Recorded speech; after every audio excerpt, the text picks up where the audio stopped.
Hello, folks, and welcome to another Meet the Candidate. And today we have Norm Moses, and he is a candidate for the Newcastle Area School District Board of Directors. And we're going to talk to Norm. Norm, thank you very much. Thank you, Ange. Appreciate you for coming in. And Norm, what has inspired you to run for the Newcastle Area School District Board? Quite frankly, Andrew, for several reasons.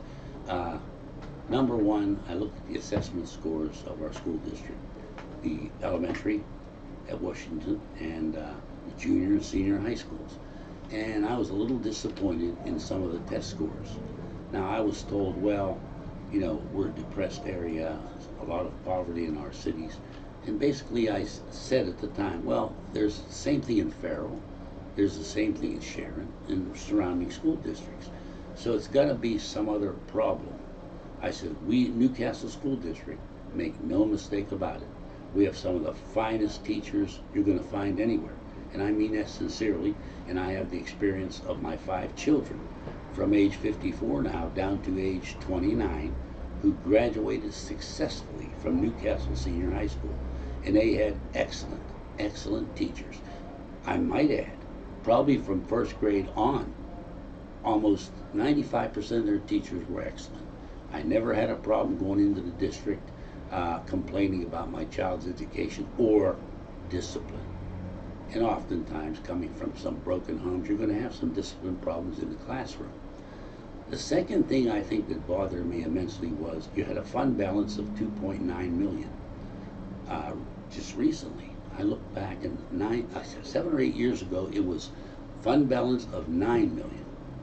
Now, if you look at a droppage every 500,000 every year or two, the last school board meeting I went to, the fund balance was down to 5 or 7 million. This year's deficit, from what I understand, that's expenditures over income, is about 500,000. So that'll take the fund balance down to about 2.2. Now, how long can you go with slippage like that? Expenditures exceeding income. Well, if you do the math and they don't get it under control, you're going to have to raise taxes in a year, 2 or 3, dependent upon how deep that deficit is every year. You just can't continue. And I said to myself, I'm elderly now. I'm fortunate. I've done fairly well in my life. Many have not. I am not going to sit there and raise taxes. I know various ways to get expenditures under control. Number one, through attrition, where positions are not needed. In other words, don't make a position or don't sustain it because someone may need a job. Number one. Number two, you have to look at the structure, within our school district. We have the finest buildings. Look at them. Look at the elementary building at Washington. Look at Locke. Look at Newcastle High School. The finest buildings you're going to find anywhere. And I want the finest students graduating from school. All 5 of mine went on to college. I have 2 attorneys. I say that humbly because from where I came, I wasn't that bright. And I did not want to learn when I was in school. So I've given you my reasons. Number one were the students. Somehow, I always felt I would be a dedicated teacher because I did teach. I taught profoundly handicapped individuals for the intermediate unit. And quite honestly, I had to give up teaching because I had a steel mill job. And the steel mill paid way much more at that time than the teaching position did. So those are some of the reasons, and the hiring practices. Now, I don't want them to take it personally for this reason. I know all the school board members. I like them. They're good people. They're good family people.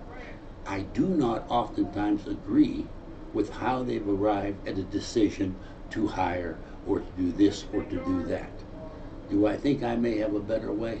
Well, based upon my track record and all the jobs I've worked, I do believe that I can do a better job because in my occupation as the CEO for the Association for the Handicapped for 40 years, I think only 1 year did I incur a deficit, and that was about 35,000 on a budget that not as high as the school districts, but it was about average 7 million a year, and I was able to keep that under control. There are various ways.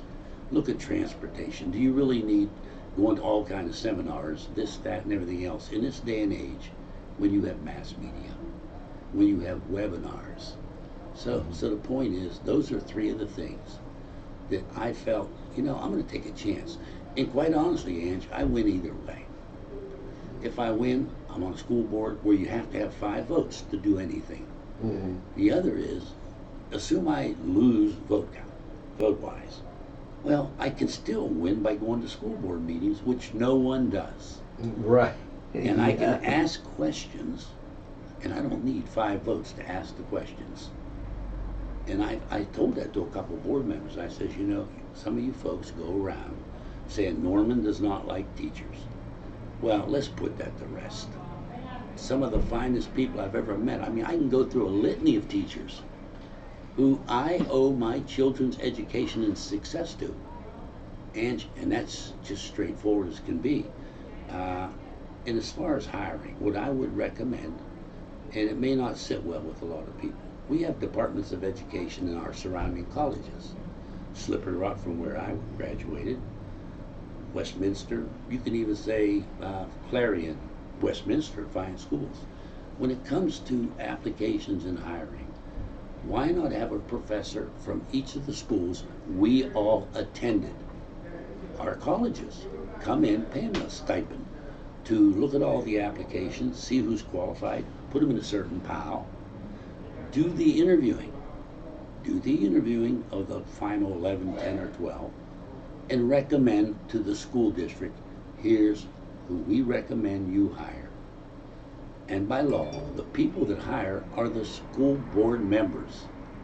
But I think that would take a lot of nepotism. I think you would have some of the finest teachers from that teaching pool. And quite honestly, Ange, I have nothing personal to gain. I do not have one relative to hire. Some of the relatives I do have are not worthy of being a teacher. They're just not worthy, and I say that, and if some of my relatives are listening, that's just the way it is. Mm-hmm. And I didn't abuse my former job. I had over 107, I think it was, full-time, and maybe 45 part-time. And of course, you had seasonal summer workers for a summer camp for handicapped. And I was telling Ange earlier, the first 2 people I hired was a girl by the name of Carol Boak, and the other one was Terry Lynn Smith. We had hardly any funding, and 8 years later, I admired Carol Boak so much I married her. And she spent 39 years there with me. And finally, when I married her, I went to the boards, my board of directors. The president at the time was President Don Motto. He's the judge now. And I told the board, since I am now married to Carol, perhaps she should leave. And they looked at me very seriously, and it made me nervous. They says, no, maybe you should leave and let her stay. And ironically, that was the only relative that I gained while I worked there. I think you bring up a point that it's not personal. We have to deal with the realities of the day that are out there, the declining enrollment, the lack of people just in Lawrence County. And with the talk of schools being able to share expenses, is that one way you feel that they could cut their expenses? I would absolutely explore that, and I'll tell you why, Ange. We give a scholarship away from Kiwanis Club, 3 scholarships for $1,000 each, and that means an awful lot to kids that don't have money, for ancillary services, transportation, books. But I got news for you. You're not going to have that. Would I explore it? Absolutely. Could I vote for that? Absolutely. But people in this county are territorial. what board member wants to give up their seat? What principal wants to give up being a principal? So when you talk about combining schools, now, Union this year, I don't think had 70 kids graduate high school. That was the total graduating Yeah, class. it was down around 48. What do you think Newcastle's was, senior? Uh, 151. Now, the reason I know that, when we send scholarship applications out, they have a class rank. So-and-so ranks 550 out of 151. 151 graduates. I don't know what year you graduated. 79. Well, I'll bet you your graduating class was probably in the neighborhood of 300, 250 to 300. Oh yeah, and I graduated from Union, and we were at 125. Wow. So Newcastle right now, in a lot of ways, reflects the size that Union was in 1979. Well, see, those are the kind of things that you mentioned. Where can you combine services? Well, look at Leonard Rich. I don't know whether he's a great one or poor one. I would assume he's good. I knew his dad was excellent. Well, he has Votech and Laurel, and he does a superb job, and I guess they compensate him, they prorate what each pays. He's still going to make what a superintendent would make, and he does a marvelous job. When I was in elementary school, and that was a while back, you had maybe 6 principals in this whole city. Mr. Pete Gritty had Lincoln, had Rose Avenue, and had Thaddeus, a principal. Now, I'm going to be accused, mark my words, that I don't like the principals in the school district, or it's not about that. The ones I know I like very, very much. It's not about that. What do you want to do? Do you want our district to go in some sort of receivership? I don't know how that works, but what if the state comes in and says, in order to operate this way, you're going to have to raise taxes, or you're going to have to diminish the classroom by laying teachers off? That ain't going to get it. You need teachers. That's front line for the students. Principals, superintendent, we board members, if I make it, we don't teach the students. We're there to set the example. And you give the teachers the tools that they need to educate the kids, they'll reach heights you can't believe. And I believe it. And you substitute, you're a teacher, Right. you know. Right. They'll rise to the level of your expectations. And that's a very true statement. And if you set the expectations low, you're going to get a low expectation. Kids rise to the level you want. That's right. If you set the expectation higher, they'll aim higher. And another thing is, everybody's talking about school security. Someone asked, what's your plan? Let me get in first to assess, number one, what is needed, then set the priorities. Is it this? Is it security is always number one? How do you go about it? Well, talk to Bobby Salem.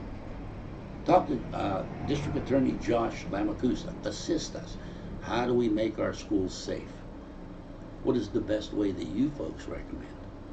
I have the same thing. I have the same thing when it comes to interviewing people.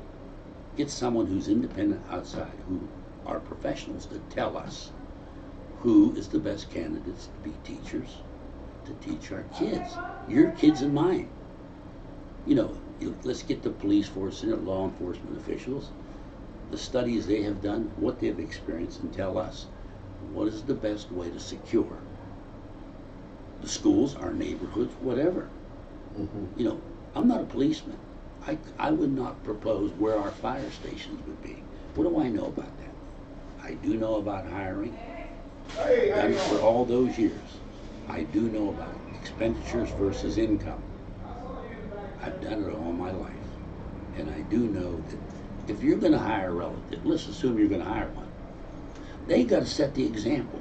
They better be there the earliest and be the last to leave. So, that's basically how I feel. And I tell the voters, basically, if you like what you have, keep it. I will not be angered. I will not be disappointed. Quite honestly, I beat cancer 14 years ago. It was in my lymph nodes. And I'm the last of 13 in my family. 6 died of cancer.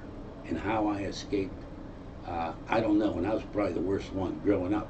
of all the kids, and I had quadruple bypass 17 years ago. So there got to be some other things for me to do in life. And I'm not going to sit home and eat bologna sandwiches and pet the dog. You know, I just won't do that. I think I have something to add to this community, to this school district, and I have to do, Ange, I have to do a lot of exploration if I get elected. It's not like I'm going to go in there and say, okay, let's do this, this, this, and this. Folks, I can't do a thing without 5 votes. So it's all about compromise. But I will tell you this, I will never, ever betray myself and what I believe in, nor will I betray the taxpayer or the voters. I will not do it.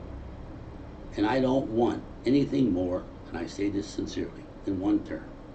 That is it, I promise, as the heavens witness. 1 term is enough for me. So, Angela, you have any questions, I'd be more than happy to answer. You know, Norm, I think that was a great explanation of what you stand for, how you go about accomplishing things, and how to move forward in these times that are very challenging. Not impossible, they're just challenging. Yes, they are. So I'd like to thank you for coming on. on. Thank you, Ange, very, very much. And thank I'm you. honored. Thank you for watching NCTV45. Remember, tell a friend. We're available anytime on your time. And you can watch it tonight. You can share. And Norm would appreciate your vote on Election Day. Have a great evening, and we'll see you again real soon. Thank you very much.